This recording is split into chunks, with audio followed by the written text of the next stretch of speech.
Sud Radio présidentielle 2022. Revel en campagne, Éric Revel, bonjour. Bonjour Patrick, bonjour Cécile. Alors bonjour sans surprise, Nicolas Sarkozy apporte son soutien à Emmanuel Macron. C'est Valérie Pécresse et le Parti républicain qui doivent l'avoir en travers de la gorge. Oui, j'imagine.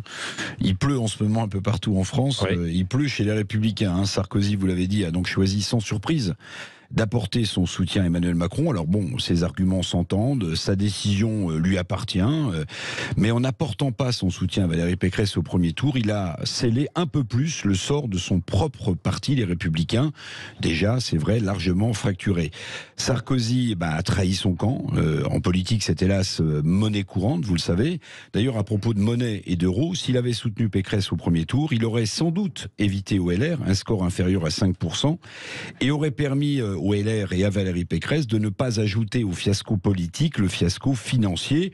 Le tout d'ailleurs, rien ne l'empêchait, en soutenant ensuite au second tour Emmanuel Macron, qu'il avait pourtant, Nicolas Sarkozy, qu'il avait pourtant ce Emmanuel Macron cloué au pilori lors des primaires Les Républicains en 2017. Oui, c'est ça. En 2017, Sarkozy qui tapait allègrement sur Emmanuel Macron en campagne.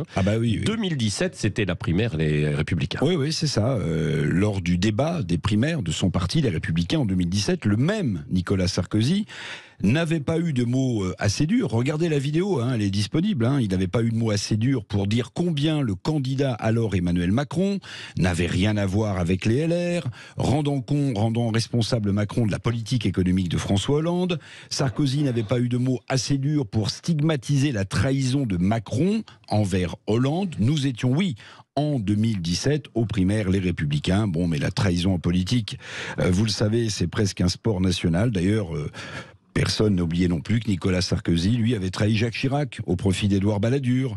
Mais plus terrible encore, me semble-t-il, Sarkozy, en apportant son soutien là au second tour à Emmanuel Macron, il vient aussi de flouer nombre de militants LR ou du MP de l'époque. Alors pourquoi trahir? De quelle trahison précisément?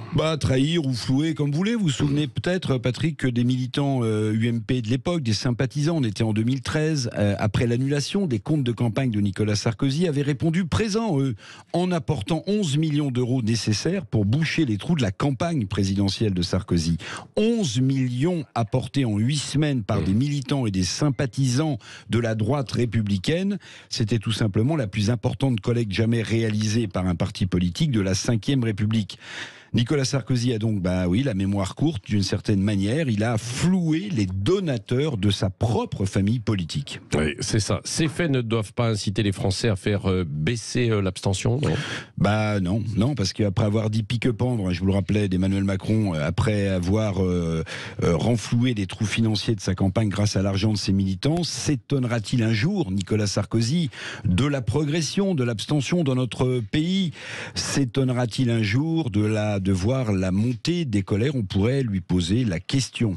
Arrêtez de prendre les enfants du bon Dieu pour des canards sauvages. Vous connaissez la formule? Oui. Eh bien, en période électorale, on pourrait traduire cette phrase proverbiale par « cessez de prendre les électeurs pour des imbéciles ».